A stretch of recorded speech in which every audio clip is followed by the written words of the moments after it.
So setting up your jewel loom is super easy, but first I want to break it down so that you really understand what it's all about. And what it is, is this great beading tool that I invented that I have the US patent on, which I am so excited about.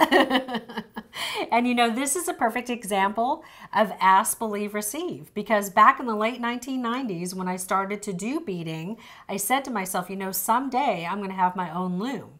And I didn't know what that meant. I did not have a clue how it was going to happen, but I just knew in my heart of hearts that it was something that I really wanted. And so I just put it out there and went about my life. And in January of 2013, at the Craft and Hobby Association trade show, myself, along with my great manufacturer, Beadalon, birthed and introduced the jewel loom. And it was like the happiest day ever. I couldn't believe it. You know, it was just, that's also like when you're thinking about, okay, well, I'm going to ask for this. You know, everything happens in divine time. So if you do the math, I think, you know, if I put this out there, it might have been like 98. And then in 2013, so what is that, 15 years that it took to come together, but it was all at the right time. So it just depends on what it is that you want to do, what kind of change you want to make in your life, what you're asking for. But as long as you believe, I can tell you 100 different stories of how I have manifested things and how my life has changed and how the things that I really wanted and set my mind to, how they have come together. And the jewel loom is just a perfect example of that. So, okay, you could tell. So excited about it because it is so fun to use. It's so easy. You know, this is the top right here of your jewel loom, and we've got the grooves. And when we turn it over, we can see that this is the bottom because this is where our buttons are. So this is a part of my patent. So the buttons actually allow you to bead on a loom without having a ton of excess wasted product. And so that'll all come together for you as we're going along in this course. But just know that this is the back of your, or the bottom of your jewel loom. So I'm going to go ahead and turn it back over. And again, we have the top and it's facing up. And you'll notice that there are these two little holes. And there's a metal rod that comes with your jewel loom. And what we need to do in order to set up our loom is we need to insert the rod into these two holes.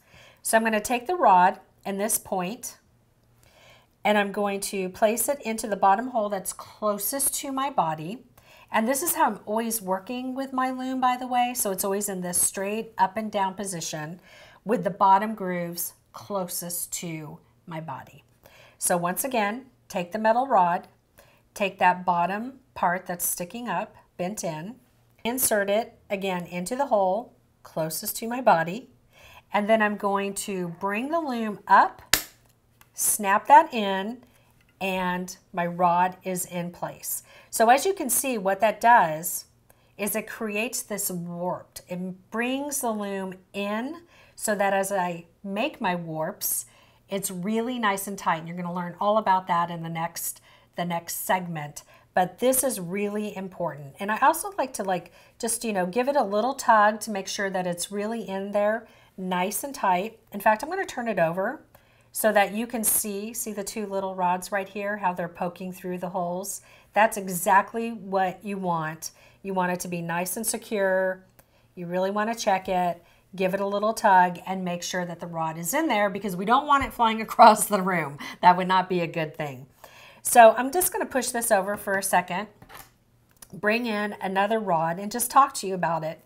So if you did find that you were having a problem, maybe the rod wasn't, you know, grabbing on into those holes tight enough, it could be that the prongs right here, the two ends that are sticking up, it could be that one of them is not pushed in enough.